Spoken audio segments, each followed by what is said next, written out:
Hello,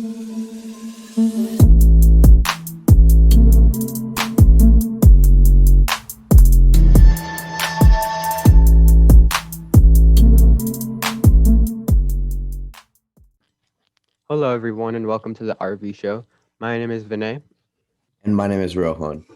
Our story for today is about social media regulation. After the Capitol riots, many major social media sites such as Twitter, Facebook, and Instagram took major action in shutting down Trump's accounts due to the false rhetoric he was pushing. This was a major move which angered a lot of conservatives as they felt that these social media sites were simply trying to push Democrat views and censor Republican beliefs. However, after this news, the conservative social media site Parler immediately jumped to the top of the App Store. This success was short lived as Google, Apple, and AWS deplatformed the conservative social media site after on this exact same day that Trump was deplatformed. And after news got out that Parler was used as a forum to plan the Capitol riots. Essentially, the 12 million accounts of Parler went away before they were able to find a new host server. But this essentially, Vinay, revitalizes the debate about social media regulation and whether social media sites should be able to censor certain posts on their sites. So I guess it brings up the question: was it okay for the media to deplatform Trump and Parler? Um, and does deplatforming just polarize us more? Well, I don't think deplatforming polarizes us more and more. In my opinion, Twitter and Facebook were completely in their own rights to deplatform Trump, and then obviously AWS, Google, and Apple were right to deplatform Parler because they aren't some sort of government companies that are handled by the government. They're like multinational, they're international companies, and they have certain sets of rules and regulations. And one of those rules that I think they have is that you can't just be spreading fake information. They're going to censor those tweets. And if you have enough tweets that violate whatever the Twitter rules and regulations, then they're allowed to ban your account.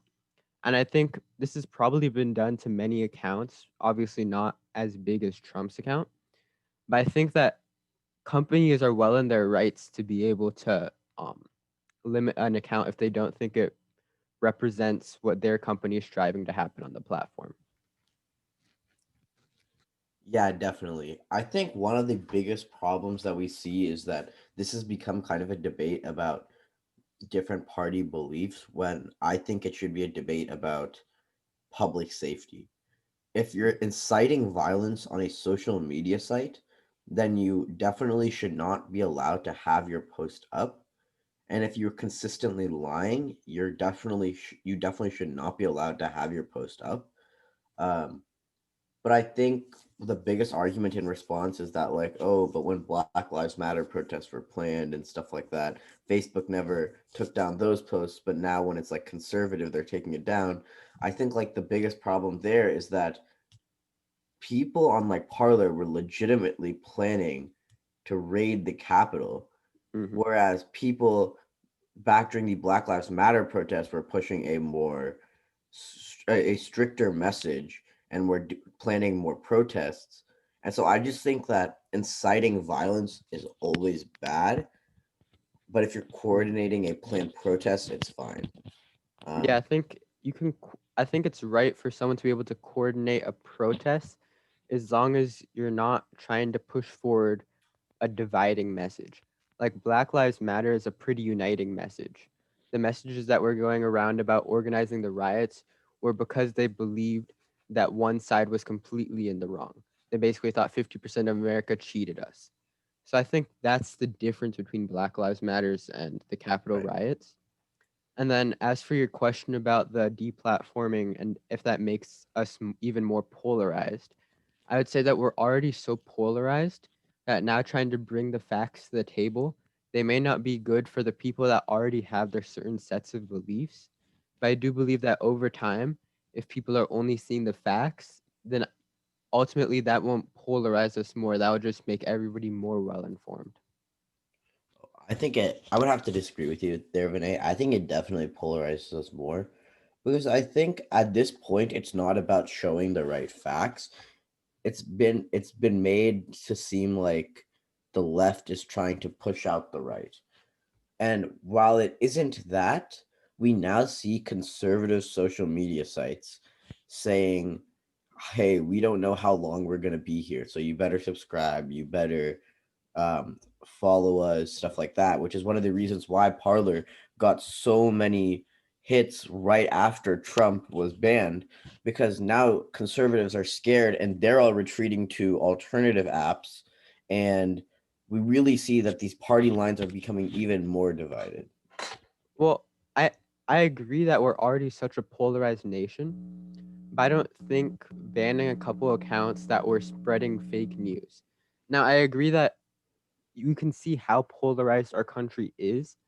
I think that polarization is magnified, but I think that polarization already existed within our country. Is kind of what I'm saying. It doesn't polarize us. It doesn't polarize us more. It just shows how polarized we already were as a country. But I feel like deplatforming Parler, which is like a major social media site, is like taking it to a new level. Like we've never seen this kind of regulation before. Like sure, banning an account may not like completely change political dynamics, but taking down an entire social media site for having conservative beliefs or for like inciting violence, like I feel like that's to a new level. I mean, you just said kind of two contradicting things because you could say, okay, yes, it was conservative beliefs. If it was just a platform that was only there for conservatives to spread their beliefs, then they wouldn't have deplatformed it. But because it was inciting violence, that's the main reason it was going down. I guarantee if there is a Black Lives Matters protest and there's an app for that, and one of them and a certain part of it had people that were trying to say, let's be violent at this certain protest. And if say it was on Twitter, then if Twitter didn't, actually no, Twitter's not a good example, but say it's a smaller company which is reliant on AWS to platform it. If they didn't try and block those accounts, then I would say that that company would also be deplatformed from AWS. So I don't think it's contradicting. I think it's just because of the result of what happened and the lack of Parler's need to ban those accounts.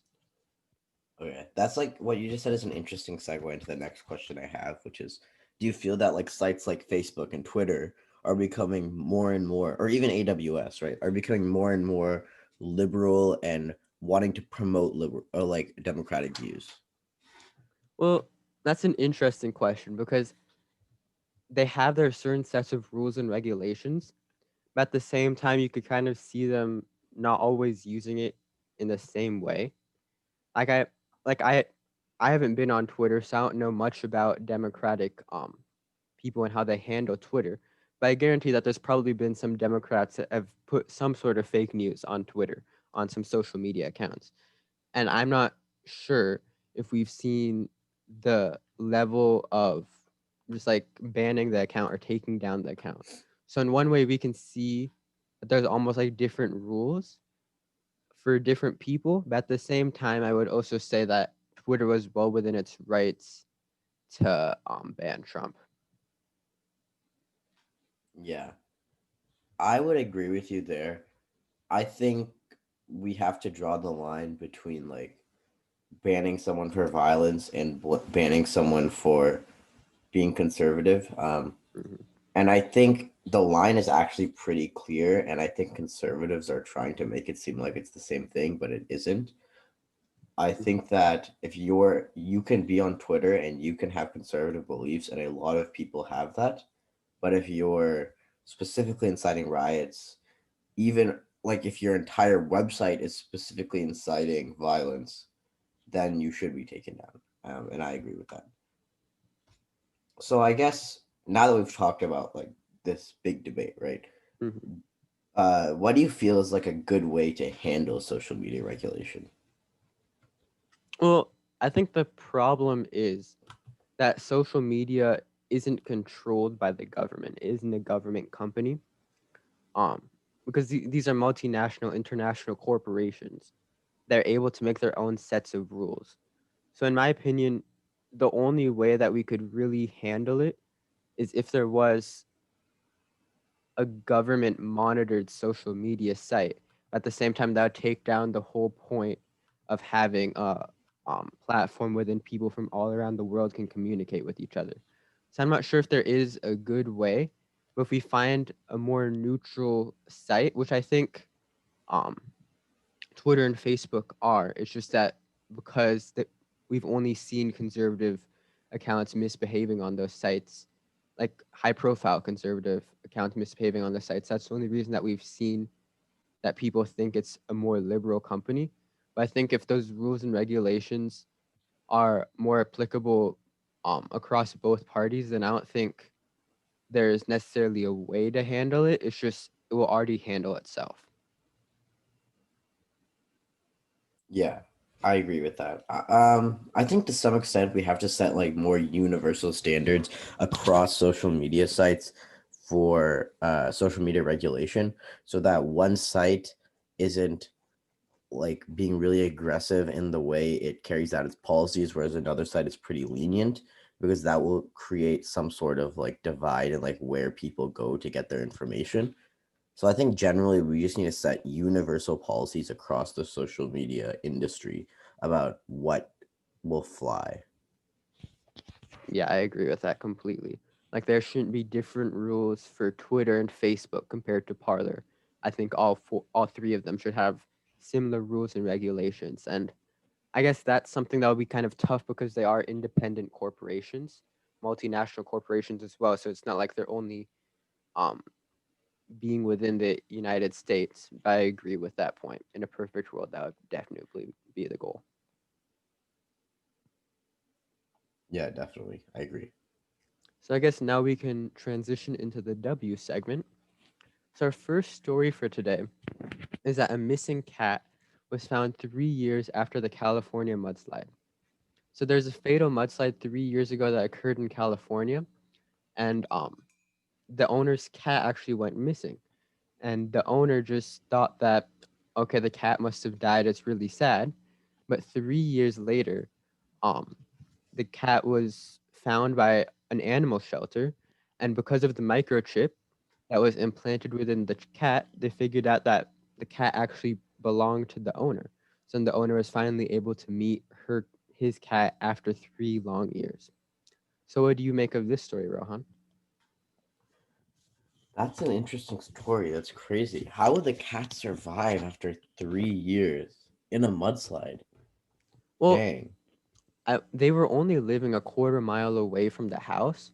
So it's not like they strayed really far away. But it's interesting how they're able to live pretty close to the house but still never be found.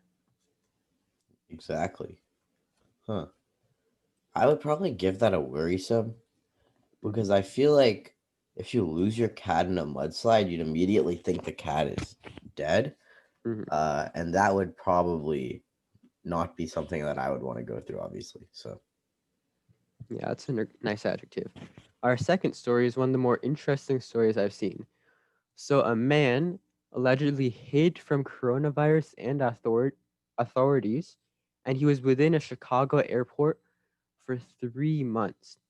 So, this man was arrested and accused of hiding within a restricted area of the Chicago's O'Hare International Airport for 3 months.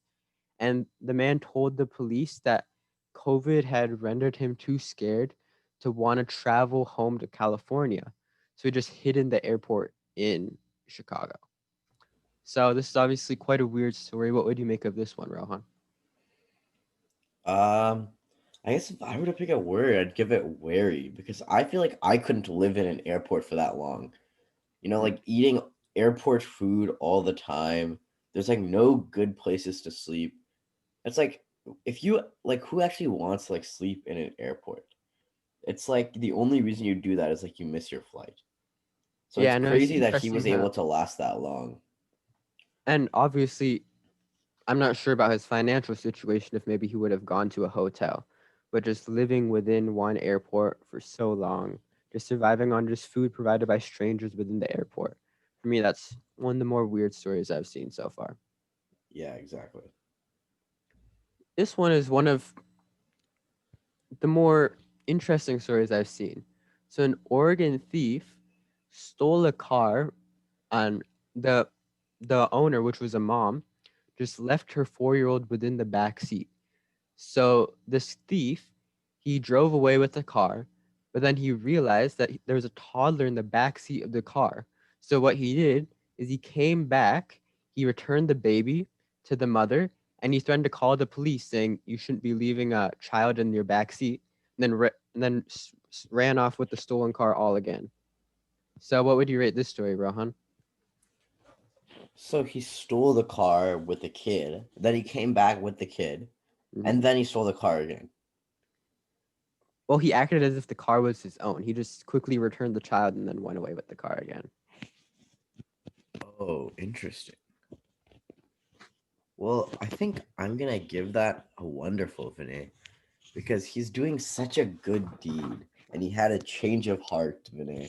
He was stealing the car, and then he realized this woman left her kid in the car. I need to go back and do a good deed for society.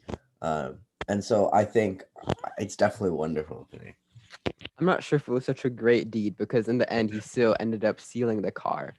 And then they found the car like in an abandoned ditch somewhere a few days later. So I'm not sure if he was the most wonderful person, but it was good to see the humanity that he had to actually return the child to his mother.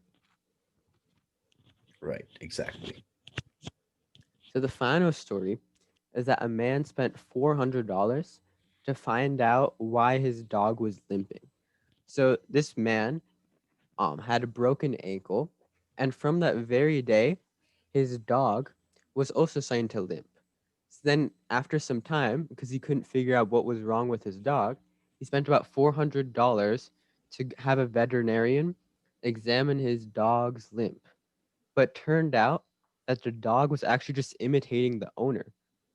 So, what would you rate this story, Rohan? Wasteful, man. He spent all that money to check out his dog, but in reality, the dog was just being a good dog and imitating his owner. And I guess that is a little misleading. It's like, how is the owner supposed to know? The owner did the right thing, I guess, but it was still a waste of money. Yeah, I completely agree. I mean, that's interesting. The dog actually mocked the owner, even though it was like limping. Like, that's like an inconvenience. Why would the dog do that? Maybe he just wanted to be along with his dog. Along with his owner. So that concludes Yeah, the W it's true. segment for today. Thank you so much for listening to the RV show today. Well, as we talked about social media regulation, tune in for next week as we're probably going to talk more about the Biden administration's first steps. We'll see you next week. Bye-bye. Bye. What's up, everyone? Vinay here from the RV Show. I hope you enjoyed today's episode. Make sure you like the video and subscribe to stay updated on all of our new content. Also, if you are looking for past episodes, check out our YouTube playlist.